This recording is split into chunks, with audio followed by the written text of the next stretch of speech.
This week on BNN, we discuss how millennials are fueling the housing market, Kirby Puckett, adult babies, a deathly flat in England, and our exclusive interview with viral sensation Sho'Nuff. Stay tuned.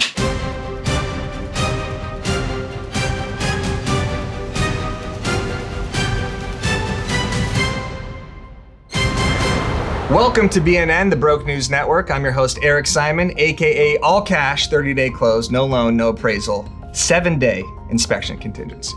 And I'm Ben Fisher. Ben, I got a question for you. What do you want? Bryce Harper, Kirby Puckett, Nolan Ryan, Shaq, Charles Oakley. What do they all have in common? They all have nothing to do with real estate. Kind of. Oh, you know, I know what it is. They all have the same jersey number. Correct. You know what that number is? No. 34. 34% of home purchases last month were actually done by first-time home buyers. Eric, that's impressive. Is that Thank an you. actual statistic? It is. Wow. It was. You know what? I'm going to go ahead and let you run with this. And why don't you keep reading? You know, I appreciate that. It says here in this article, thanks, Ben, millennials in the US are actually driving this housing market rebound. The low rates, they're getting older, more purchasing power. Millennials are actually accounting for over half, it says here, they're accounting for over half of new home loans. And what is possibly the most positive article I've ever seen written about millennials. Usually they say we're entitled, we're lazy, but guess what? We are fueling this housing market rebound. So boomers, get Eric, easy. That's actually most of our audience. You know, the average age of a realtor is 57. 57. The same amount of home runs that Roger Maris hit in 1961 before he hit number 58. Sure. Look at that, comedy and value all wrapped into one show. Which actually leads us to our next topic, Eric, adult children. Losers. Realtor.com stated that adult children Losers. are moving in with their parents at a higher rate these days. Millennial losers. That's right, Eric. Due to the economic turndown, For what? Turn down for what? high housing costs, and the pandemic, the adult children Losers. between 24 and 40 are actually moving in with their parents at a quicker rate, with Riverside leading the way at 30% of them doing so, and Raleigh, North Carolina at 12% on the other end of that spectrum, the sweet potato state. Interesting stuff. Did you know that Raleigh's the capital of North Carolina? Sweet potato state. You know what the capital of South Carolina is? It. Charleston. You know what the capital of South Dakota is? Pierre, which happens to be the second least populous city for a state capital, only second to Montpelier, which is the capital of Vermont. Both of those sound kind of French, probably founded by French explorers, if I had to guess. You know what, Eric, speaking of Europe, did you see that story about the flat in Worthing, England? Yes, I did, and that's a hell of a segue back.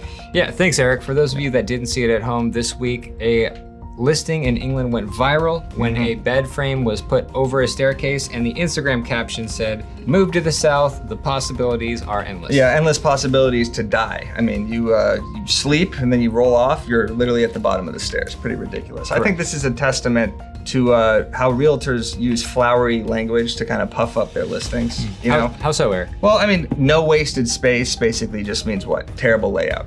Charming means nothing, like according to who, right? Nestled means it's literally just on land. Handyman special, that means it's basically a teardown. You know, Eric, I've had a few handyman specials in my day. That's awesome.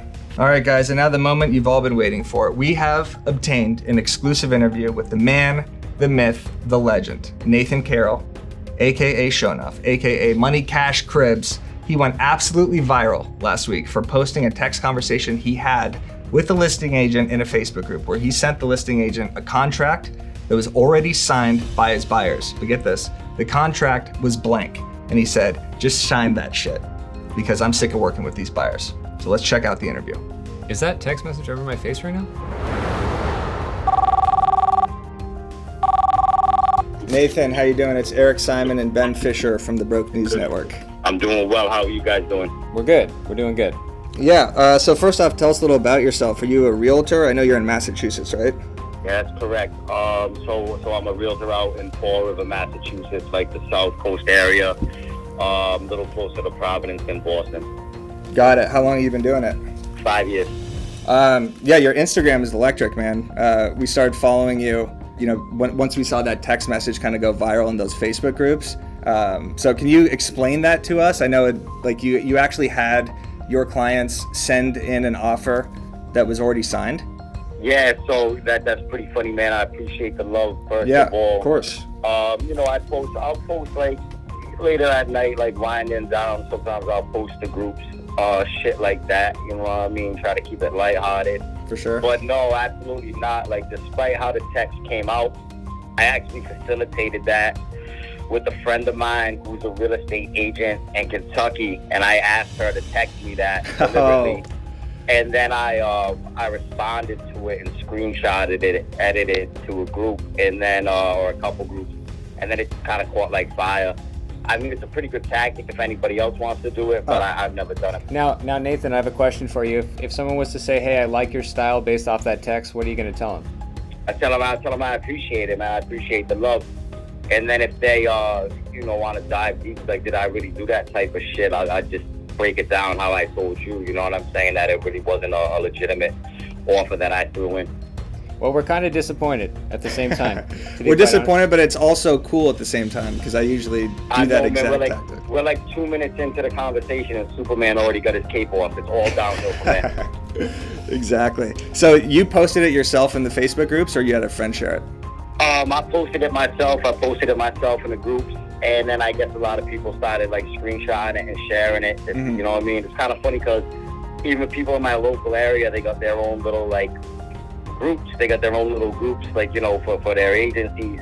And someone was telling me that it popped up, that popped up in their like regular business group, like talking about it. And she was like, "Oh, you know that was Nathan that did that, right?" And they're like, "Yeah, it makes sense."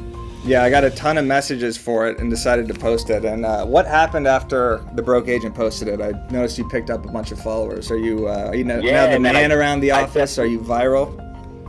Yeah, I definitely appreciate that. So I probably picked up like 1,000 followers that day. There we go. Like a whole bunch of messages. Like, I think like 1,700 people visited my Instagram that week, you know what I mean, due to you guys. So I definitely appreciate the love and blowing me up and helping me go viral, man. The more exposure in this business is always a good thing. Have you watched the show yet? No, but I got to tune in, man. Like, I know you guys are major. I just been slacking on my free time. So what I'll do is I'll watch it tonight. And like, aside from having me on the show more often, I'll hit you with some more like fundamental suggestions. Well, it's kind of impressive, actually. You took our call, but have no idea what we're calling about. So thank you for your time. That is impressive. Thank you. We appreciate it, and we'll let you know when this episode airs. All right, man. Be good. Appreciate you guys as well. Okay, later. Thanks, Show. Wow. That was impressive. Sho'Nuff is everything we thought he would be and more. The pure honesty, the fact that he screenshotted that conversation and posted it in Facebook groups with the intention of going viral and actually went viral, brilliant marketing strategy. I love it. Yeah, on top of that, Eric, I think my favorite part was that he broke it down for us with complete honesty, which is kind of what we hope realtors would do everywhere, even though they don't. Yeah. But what's most impressive, actually, is that he has no clue who we are. I know, it's hilarious, and frankly, I don't blame him. That's going to wrap it up for us this week. I'm your host, Ben Fisher. And I'm your real host, Eric Simon. We'll see you next week.